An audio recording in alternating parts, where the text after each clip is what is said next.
This is for you. আচ্ছা রিশাদ, কখনো পাখি হতে ইচ্ছে করে? কেন? কত সুন্দর ওদের জীবন, যখন যেখানে খুশি চলে যেতে পারছে। সম্পর্কগুলো এমন কেন? কেন প্রত্যেকটা সম্পর্কে একটা গণ্ডি থাকে? আমার ফ্রেন্ড প্রিয়া বয়ফ্রেন্ডের সাথে এই ঝগড়া সেই ঝগড়া। সম্পর্কগুলো ভালো নেই সম্পর্কে থাকা মানুষগুলো।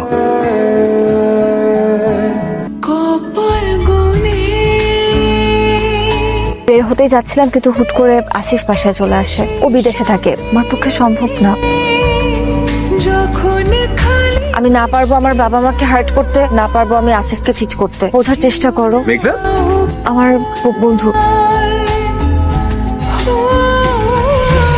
রিশাদ তোমাকে ভালোবাসে, প্রচন্ড ভালোবাসে, তোমাকে নিয়ে স্বপ্ন দেখে। ছেলেটা কদিন থেকে এতই মন খারাপ করে থাকে, আমি তোমার কাছে না এসে পারলাম না। আরেকবার একটু ভেবে দেখো। আঙ্কেল, 2 মিনিটের জন্য আপনি আমার বাবা হয়ে যান। আপনি কি আমাকে বলতে পারতেন? ভালো থেকো।